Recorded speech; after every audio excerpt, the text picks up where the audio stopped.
pandemonium. Use my fangs to murder you. Yo soy la diosa, los demonios no me controlan. Soy culebra. Hello, everybody. This is Octoberz. Welcome to my podcast, Nightmare on Sedgwick Avenue. This is season 4, episode 3. In this episode, I wanted to bring on a dope local San Diego artist who does a lot of horror art, and you'll see in a minute.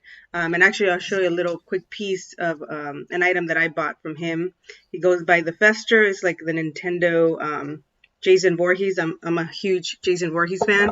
But without further ado, let me go ahead and bring him on the screen here. Hello, Fester. How you doing? Pretty good. How are you? Good. Thank you for joining me today. So I kind of, I'll have you a little bit give an introduction about like who you are, what you do for those that might not know. So feel free to start whenever you're ready. Okay. Well, first of all, thanks for having me. It's awesome to be here. So my name is Fester. The name of the shop is called Festive Monsters. It's kind of cliche, but that's what I went with. Yeah. Everything I do, it's all hand sculpted and airbrushed art. I find airbrushing gives it the skin tone on most like bigger pieces or even smaller things, like the actual realistic appeal that I'm trying to go for with most of the stuff I do. Mm-hmm. Everything that's done in my shops, it's all painted by me. I'm lucky enough to have a handful of artists that supply me with some of their sculpting work. Mm-hmm. The Jason one that you have there, that was all 100% me. I poured those little guys and painted that gap and everything. And then an example is we have the Bride of Frankenstein here. Oh yeah. I don't know if I can see it in this light. This is like it's a wall plaque here. I also do these just like this is refrigerator magnets, and we do them in pins. And I also have like picture frames I do them in too. That's an artist named Rick that I get those from. Okay. A lot of the other vendors I'm starting to do shows with are having his stuff too.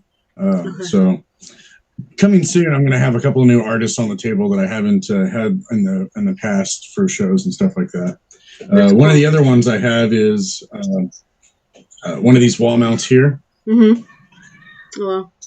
This is the Evil Dead 2 skull. I don't know if you can see it. My lighting's terrible. Apologize for that. This is a wall mount, and these are like flat sculpts that I get from an artist. Goes by Cthulhu artist or artworks. Okay. You might follow him on Instagram. One of my stuff. He's a really cool dude. I get a lot of the bigger wall mounts that I do and put on things I get from him. So this is another one I got from him. This is Pumpkinhead. Oh yeah. And as you can see, I started putting like the little stencils on the back of here. Okay. And on the bottom down here, it has some like tombstones on the bottom down there. Okay.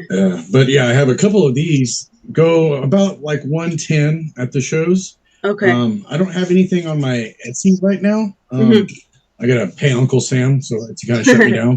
Yeah. Yeah, most of the time we sell these all in person at the shows. We did Midsummer Scream last weekend. Was a 3-day event. How was that? There. It was a lot of fun. We did really good for 3 days. I had this like a giant pinhead bust. Like it was a bigger than life-size pinhead bust. Oh yeah, let me see if I can pull that one. I managed to actually get that one of the shows. Let's see if I can find it on your it's on your Instagram, right? I think. Yeah, it might be on the top up there under highlights. Okay, let me see if I can. Oh yeah, here we go. Let me try to show it here. I had that thing marked at $666, and someone purchased it, so I was really stoked. That's pretty cool. Yeah. Yeah, bring it back right there. Yeah, that's a pretty cool piece. So for those for that one, for that example, did somebody print it for you and then you just did like the painting of it, or how was that one? Yeah. So that's a resin head. Basically, that's like a 2-part material that someone poured into a cast. Moved the cast around, made it to where like the resin poured all around it and the piece itself was hollow. Mm-hmm. And then he just sprayed the polyfoam in there, and then I just painted it up. Yeah. That's pretty cool. Yeah, the same artist I got that one from. You may have seen pictures of it on my Instagram. That big giant Jason bust, Yeah. Mm-hmm. where it's just like his head and his shoulders. Mm-hmm. I got that from the same artist as well. And then the Crypt Keeper as well. That one was from the same artist. Okay. And how long have you been doing this for? Like, or how did you start like doing art in the first place? So I kind of started when I was like younger with my dad. Me and him used to put together like model battleships and stuff like that, like airplanes and things like that. And then when I got old enough, he kind of asked me, he was like, well, what do you want to do? And or like, what kind of kits would you like to do? And I remember asking for a Polar Lights Frankenstein kit. So it's basically one where he's just coming out of the grave like this. And he's standing up. It's maybe about like this big. I got it floating around in my room somewhere. You can kind of see from the background of my room here, I have a large collection of stuff. It gets even bigger from the other side. Yeah, that's pretty cool. But yeah, the Frankenstein kit's floating around here somewhere. That kind of is what started everything. And from there, I've just been going crazy with it ever since. And then my friends were like, I've already gotten this as a gift. I've already got that as a gift. You gotta, So eventually I started doing in-person shows to kind of like pay for my hobby and my passion. That's pretty cool. And what's like your favorite like piece that you've done like so far? Lately would have to be one of these right here. This is get close to kind of see it. So this one is the a lot of people think that this is the Undertaker. It's not the Undertaker. This like one is Skeletor. Skeletor. Let me see if I can move this light so you can actually see this. Yeah, that's pretty cool. Yeah, this one's Skeletor from He-Man. Yeah. Yeah, this was like one of my favorite ones to paint up. And a couple weekends ago was Comic-Con. They had the 40th anniversary of He-Man. Okay. Oh, wow. Which was kind of cool because, I mean, I've been collecting those guys for a long time, so I didn't realize it was that old. And, I think some of your pieces, you've gotten them signed, right? Like, by some of the people that are actors or whatever. Is there anybody in specific? That Hellraiser piece, we took up to Monsterpalooza earlier last month, and we got the actor to sign that all on the neck. Oh, that's dope. Yeah, and then I think that's the reason why I managed to actually get it sold. Yeah. Because as soon as I put it on the table with his autograph on it, they're like, we'll take that. And I was like, awesome.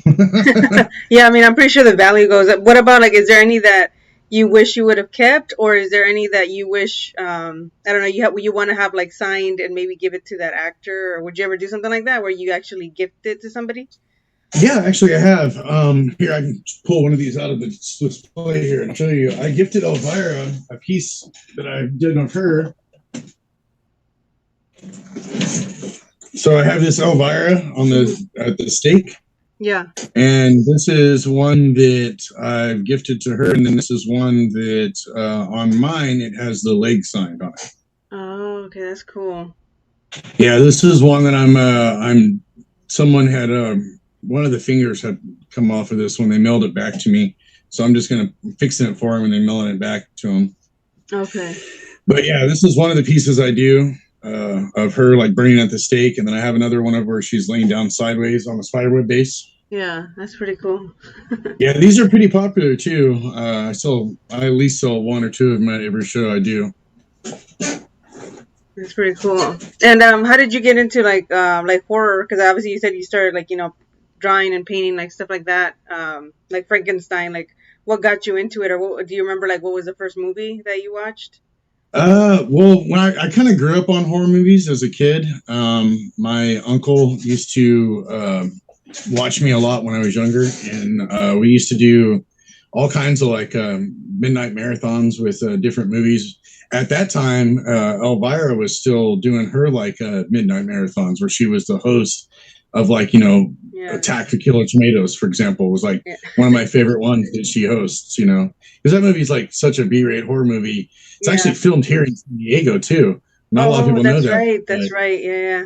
Yeah, I think they filmed it in Ocean Beach. I might be wrong about that, but I'm pretty sure they filmed it in Ocean Beach. And the budget on that was like under $500, because it was just a bunch of tomatoes floating in the ocean. I remember they had like a cartoon series too that they ended up doing or something. Yes, and the cartoon series for me, because I was a kid when that one came out, that's what I remember more so than the actual movie. Yeah, was the cartoons. Yeah, that's pretty cool. Yeah, I think one of my coworkers said he was like he came out in the background or something because they were like they were filming here in San Diego. So I was like, that's pretty cool. Yeah. Yeah, that's like from when I was younger, I was like, I always wanted to go to San Diego or, come here and visit or whatever, because I grew up in Texas. So I've only been out here for, I want to say like maybe 20 years now. Okay. I think I've been out for, almost 20 years now. But I just got out of there as fast as I could, After we were born. Were you selling like your art over there, or you started here in San Diego? I kind of started doing that stuff here, actually. My collection, most of the stuff you see in the background, I've been doing that since I was like younger. Mm-hmm. Like I want to say like some of the stuff I have in the background is my actual toys from when I was a kid. The Todd McFarlane stuff, specifically.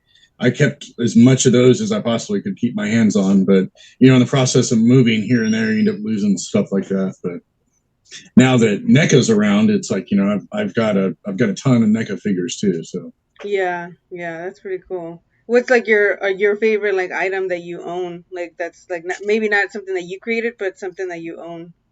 In my collection, one of my favorite things is going to be this original drawing of Uncle Fester from the New York Strip Times, from the actual artist that did that back in I believe it was like the 50s. Oh, wow. So everything that started the Addams Family was a black and white New York Times strip.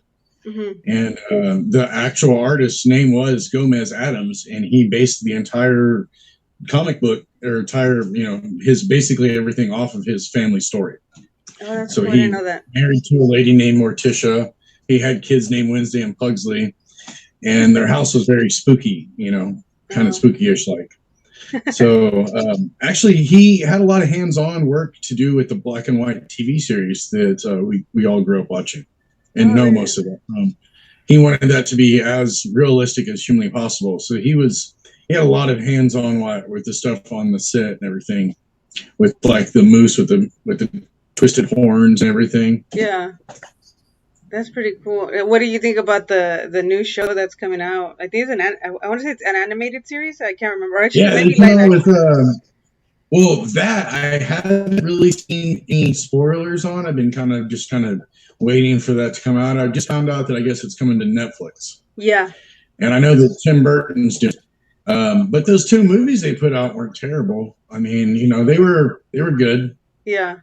Yeah, I'm excited because that girl that's playing Wednesday, she's like up and coming. I think she's doing really good on like in the horror genre. I don't know if you've seen her. She came out in Scream and The Babysitter. She's been in a couple horror movies now.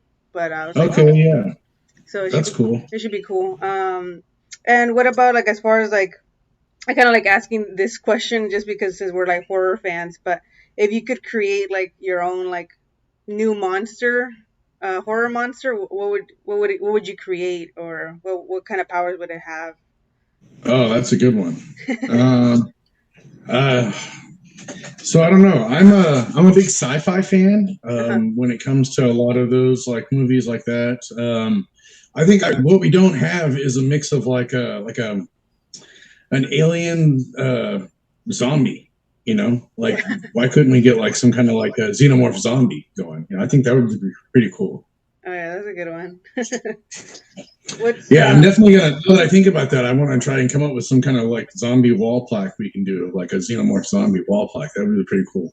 That would be cool. Yeah, like have you ever thought about coming up with your own like how there's certain artists that have their own like I don't know like not logo but their own little creature, whatever that's kind of them, that kind of represents them in like art in an art form. Like, have you ever thought about doing something like that for you?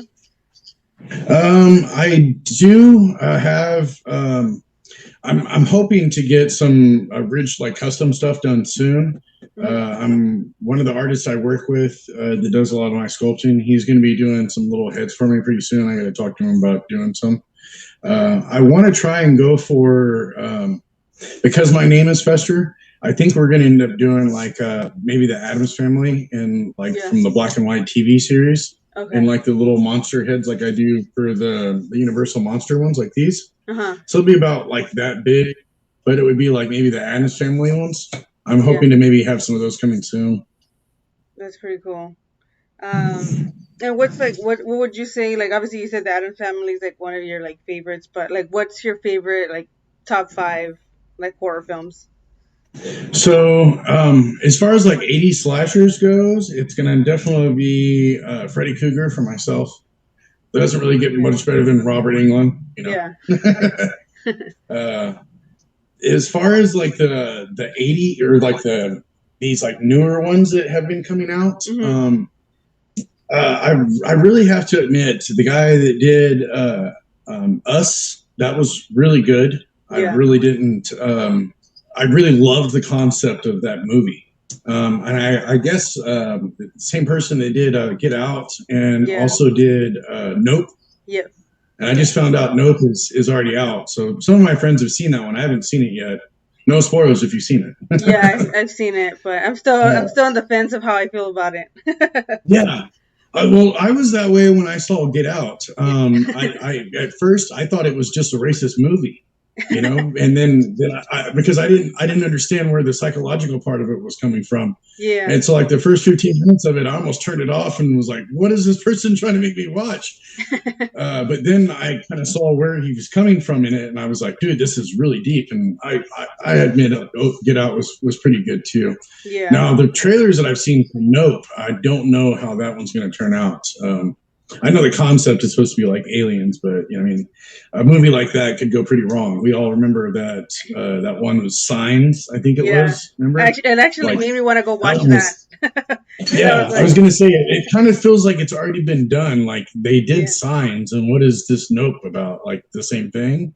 Yeah, no, really sure. He did a different take on it. That's where I'm like, kind of like, I won't spoil it until you watch it, but let me know once you do, because for me, it's like the cinematography was great. Like everything, like the horror, it was more comedy, I think, and thriller. But just the alien part for me, I was like, it was kind of like a letdown for me. But I'll just leave it at that. Yeah, I've heard that from a couple of people now. So maybe he should have done better graphics on that alien. Yeah, just like he did a different take on the UFOs. Oh right. Yeah. Yeah, we did Midsummer Scream last week, weekend, and then the next show I'll be doing is going to be Salem's Market. It'll be you can find them through Instagram. They're under Salem's Market. Where's that going to be at? I think it's going to be in the. What's that? Where's that going to be at? Where is that located at? That's going to be in the Ontario Convention Center. Okay. Yeah, it's not. I don't really ever get lucky enough to have any of those ones go around here. And I mean, of course, we met at Horgasm, like what, three years ago or so. Yeah, like 3 years. That's like the only one that San Diego that has that. And I really haven't been available to do that one. Most of the time, when they're doing that one, I'm doing another one already.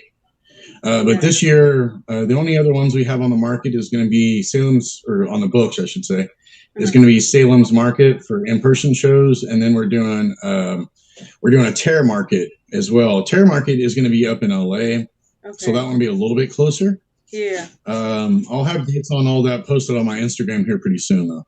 Okay, perfect. Yeah, I know. I was talking about that with like I think one of the artists I had on this podcast, and how we don't have those markets or like shows, kind of like Midsummer Scream or Son of Monsters like here in San Diego. And I was like, man, we need to do something about it. Maybe like we should all collaborate or something. I don't know. It would be kind of cool to see it here in San Diego. Like instead of having to drive 2 hours up north, we can have it here. Because we have like a horror following here in San Diego. It's just not as prevalent, I guess, or we just organized it. But that would be cool. I would love to see that here. Yeah.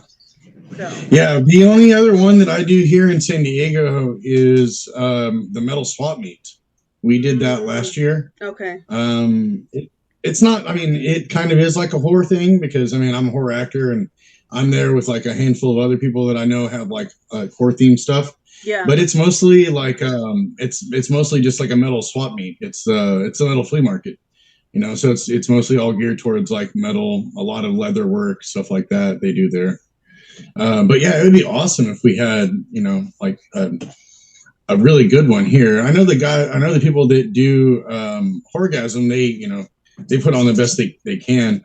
It's just, unfortunately, I don't know a lot of other artists in San Diego. Most of the time when I do these shows up in LA or Long Beach area, they're all from that area. They're like, oh, yeah, our house is like, 5 minutes away from the venue. And I'm like, lucky. Like we have to get a hotel and, we travel like at least 2 hours, sometimes 3. Yeah. Way to get to and from the shows, and then unloading the car, loading the car. It's a job in and of itself. And my wife and I, this isn't our only job. She's just nice enough to drive me around, but this isn't my only job. I'm also work at Hodad's down there at 10th and Broadway too. So yeah. No, I think so. Hopefully, maybe we'll have something down here soon. That would be kind of cool because I do know like there is like a niche, but like you said, there's not a lot of like horror artists or creators, but I know that there are, and maybe we can get like a few, and that'd be kind of cool to have like some annual thing, kind of like Horrorgasm did. I don't know if they're doing something this year, but I know they had some like a couple years before COVID and everything. Yeah, they did something last year too. We were doing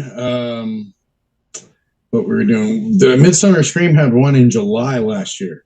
And so we didn't end up doing anything with them. We ended up doing that one.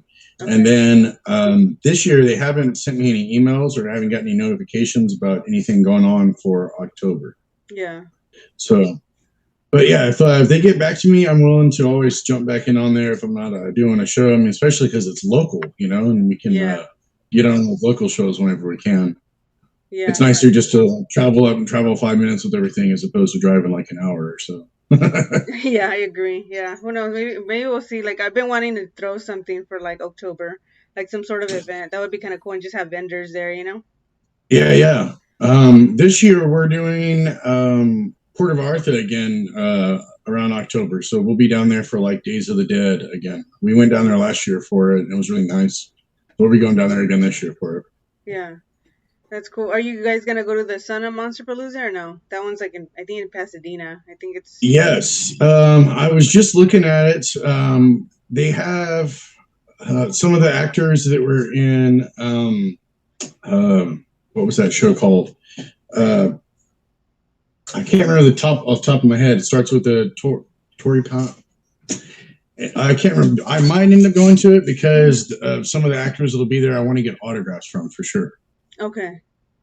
Yeah, I'm trying to. Yeah, I mean, for that one, I've been on trying to get a hold of someone to get in there as a vendor, but I haven't had any luck getting a hold of anybody that does that one as like a vendor. So if someone sees this and someone that was on the email list or whatever, hit me up. Let me know. I've been trying to get a hold of somebody. Yeah, I'm pretty sure hopefully you'll get on because I know I've seen a lot of. They always are trying to support like local people or just independent artists.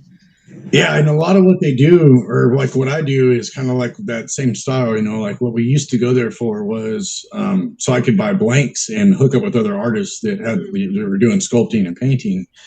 So I could get stuff from them too. And this year when we went, it's been a bit different ever since the virus kind of came around. Yeah. There's a lot of coffee cups, a lot of T-shirts, a lot of stickers. And it kind of seems like the people that are doing like the more like sculpted, painted figure art kind of stuff like that, they're not really doing those shows anymore. I'm like, when we do them, I'm kind of like, I find I'm the only person there that's selling that kind of stuff. Maybe like me and two other people that are selling that kind of stuff, Yeah. Yeah, I think, but it's cool because at the same time, you don't have that much competition. It's true. I mean, it's like a 50-50 mix when it comes to that, to be honest, because sometimes people don't know that I'll be there or like what my stuff is. Yeah. And I hear they're like, oh man, I shouldn't have bought this coffee mug. I wish I would have gotten this refrigerator magnet instead. And I'm just like, it is what it is. I mean, Most of the time we do these shows, we're doing them with like vendors we've done them with in the past and stuff like that. So I know everybody. It's kind of like a small kind of tight knit little community, even though we're one of the only people that from San Diego doing these shows up there, you know. Yeah, that's cool. And as far as like what you're doing and everything, like what has been your like biggest accomplishment, like that you for yourself? The biggest accomplishments. Well, getting to meet some of the people that I admire and trading artwork with them, you know. Who was it? We did a show with Corey Taylor from Slipknot was at this thing called Days of the Dead.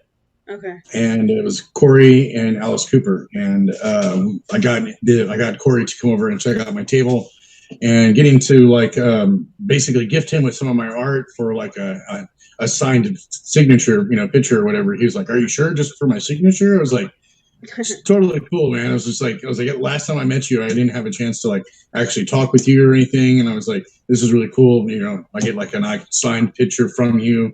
I was like, yeah, totally. You know, take some of my art, please. Stuff like that. You know, those are like the little moments that, you know, make everything kind of worth it. Plus, you know, sometimes you never know like who's going to come by your booth and check everything out, and you know, maybe someday offer you a job away from your day job kind of thing. Yeah. Which is ultimately kind of like what I'm hoping to have happen. I've been in the cooking industry since I was like 15 years old, and I'm 38 now. And I mean, originally when I started doing it, it was a passion for me, but now I'd rather paint stuff for a living, to be honest, you know? Yeah. And right now you say you don't have any stuff on your Etsy, right? Like if they want to buy art or something like that, just DM you? Yeah, just DM me through Instagram if there's something on my page that you're interested in, and we can go from there. I mean, pretty much everything you see on my Instagram is all for sale. That creature from the Black Lagoon that you're checking out right now, that was a raffle item we did for Midsummer Screening. That's the person that actually won the raffle. That's a cool piece. Yeah, that was like a life-size wall mount we did for that. And then that one's still available. That zombie bust there goes for $400. Okay, cool. Plus shipping if someone's interested in purchasing it. Big things like that tend to like bring people to the table, you know, and then they buy the little items.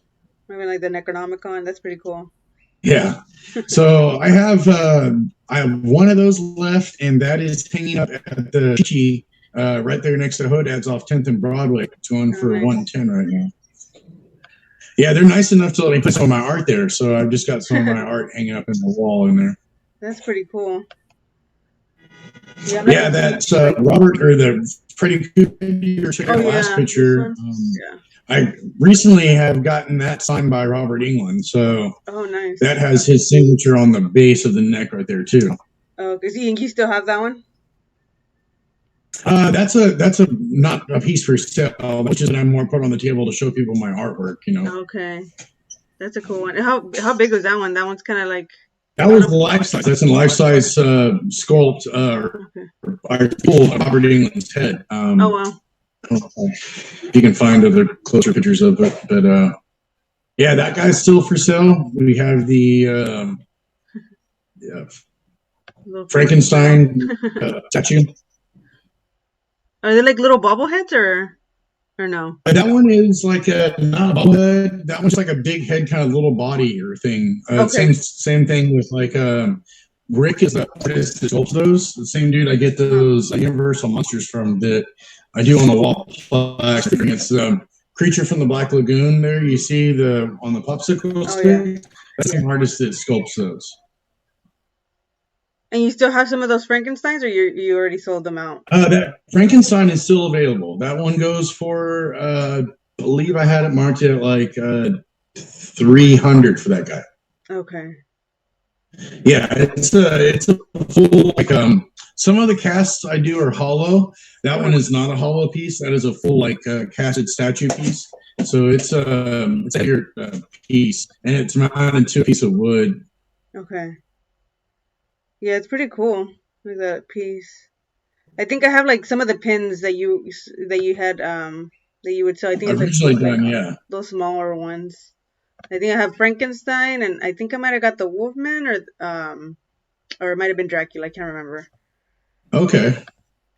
Yeah, one of these guys. But these are like on a portrait. It was one of these, I think. But it wasn't a magnet. It was the pins, I think. Yeah. Yeah, that particular show you're looking at there, that was July of last year for Midsummer Scream. Oh, this one? Or I think they were calling it Summer Scream or something like that. Oh. The little frame that you bought for me, Yeah. the Jason head, Uh-huh. I have those in refrigerator magnets now, and I'm going to be doing a set of pins of those pretty soon. Oh, nice. Yeah, if you do any other Jason, like I love like the Part 7 Jason, the one where he had the chain. That's like my favorite one. Okay. Yeah, I'm taking requests on those. As long as it's not a terribly altered mask, I could probably pull it off. Those are from like a little mold that I found that I'm just doing those masks out of. So I can take a Dremel to it, mess it up a little bit, like I did with the Freddy versus Jason one. Okay. So like these two, huh? Yeah. So I have those two, and then I have the white hockey mask where it has the top part is covered up and it just has the two little blue parts right here. Oh, okay, yeah. That's pretty cool. So do you also do like custom like orders, or is that kind of rare? Yeah, I do custom orders too. Right now I have like 3 different custom orders I'm going to be trying to get done in the next couple of months. Okay. But yeah, if they have a resin kit of something they want painted, I can always do that. Okay. That's like a really old Wolfman paint job too. Yeah. I do resin painting for the most part. Is like everything that you see on my website is all made from resin, and all that can be painted up. If someone has a blank kit they want painted, I can always do that. Like these guys here, these are just like little refrigerator magnets. Oh, okay, that's pretty cool. Yeah. So I mean, like these are ones that I got from the artist. Like these are like extra little blanks. I'll have those coming soon too. Anything people have that's like a blank kit or a latex mask they want touched up, I can do all that stuff. Yeah.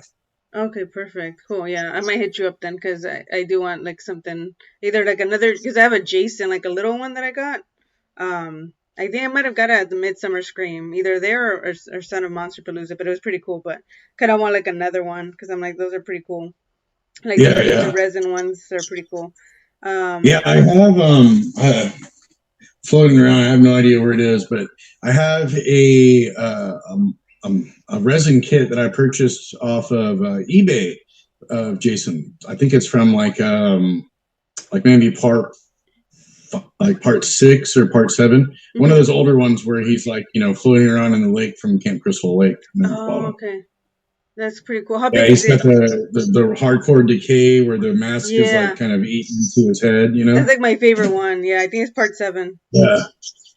Yeah. So the same artist that you were checking out the zombie bust from, he does all of the Jason masks in latex, and I might be able to get a hold of him in resin. If something like that's like you'd be interested in, just hit me up and let me know. I can always ask him how much he would charge me for a blank, let you know how much that would be. Okay. Something like that. I charge people down deposit for the blank cost of the kit itself. Mm-hmm. And then I go for my paint I'll charge you for my my paint job basically. And I think the most I've ever charged somebody for a paint job was like $300. Okay. But that was like something that was like they wanted completely repainted like 2 times. Okay. Like he wasn't happy with the way that it came out the first time. And I was like, well, I'm going to have to charge you, if you want to do this the second time, because there's really nothing wrong with it, the first one. But yeah, I don't typically ever charge more than like maybe $200 to $250 a paint job, because it's like maybe $20 an hour. And typically, even on like a life-size bust, like those big ones like that, like the zombie, for example, it only takes about 5 to 6 hours to get that thing like, looking like life. Once you have all the colors picked out and everything. The hardest part for me is picking out your color palette of like where you're going to put it, and kind of like mapping it out in your head before you start putting colors on there, like what comes next. Yeah, that's pretty good. You must have a lot of patience, and because you have to take your time with it and stuff like that. I'm like, I don't think I could do it, but yeah. And with Jason, for example, I mean, that paint jobs, those color schemes have already been picked for you, so I would just be mimicking something that's already done. I could have that done in easily 5 or 6 hours, And I would love to do something like that too, because most of the time it gives me an opportunity to get my hands on something that I haven't painted yet. Yeah. And, paint it up. Yeah. And how long does it take for something if it's a large bust or anything like that, to dry up? Does it take a few hours or? Oh no! Typically, I use here. I'll show you. I have a. So I use ready to use airbrush colors. This is Tim Gore's Bloodline set. Is what's here in this one. Probably can't read it, but that's what that says. That's acrylic paints. When you run them out of your airbrush gun, which I use this is one of my guns that I use right here. This is a Iowata Eclipse. Okay. So typically whenever I run the paint out of the gun, it dries within seconds of it coming from the gun. Oh. Or if it ever, for resin pieces specifically, which is 90% of what I paint, if something isn't dry, I need it to, go over it with real fast. I can just run a hair dryer over it a couple of times and dry it up fast and then seal it in and then, dry brush it or do the next step, whatever needs to be done from there. Okay, that's cool. Yeah, I don't use oil-based paints. Oil-based paints take a long time to dry. I use just acrylic paints, and acrylics are pretty much just water-based paints, and they're not as toxic either. You can't really probably tell from how small the screen is or whatever, but this room I'm in isn't very big, and it's very cluttered with a lot of my collectibles. Yeah. Yeah, this is my workspace / display room. That's pretty cool. Yeah. And well, man, thank you for being on here today. Before we get out of here, I usually like to ask this question as the last one. So, for you, what kind of legacy do you want to leave behind, either creatively, with your art, or on a personal level? What would you say that is for you? For me, it's probably going to be my art for sure. Well, for as many, I think we've been doing in-person art shows for 4 years now. So, I mean, I hopefully can keep doing this for a couple more years, and pump out some more art for everybody to collect. I think it's really cool to have something like that to, it's going to make the test of time past what your lifetime will be, even though, Exactly. It's really cool to think that someday someone will be able to find one of my pieces in a thrift store somewhere they'll only pay $1 for. Oh, yeah. Hopefully more, but oh man. Well, thank you so much for taking time out of your day to conversate with me and show a little bit about what you do and your art. Keep doing it. It's pretty awesome what you're doing. Hopefully, like I said, we'll have I'll throw a show or something and we can have you be a vendor, because that would be kind of cool to I would want to showcase everybody, because everybody that I have on the podcast, I really love what you guys do and really respect what you guys are doing. So thank you again for your time. Yeah, no worries. Thanks for having me on. All right. Well, have a good rest of your weekend. Oh, yeah. I'm going to go watch the Buzz Lightyear movie. All right. It's actually pretty good. Nice. All right, man. Thank you. All right. Have a good one. You too. All right. Thank you, everybody, for tuning in to Nightmare on Sedgwick Avenue. This was Fester, who we had on this episode, and hope you guys enjoyed this episode. Thank you.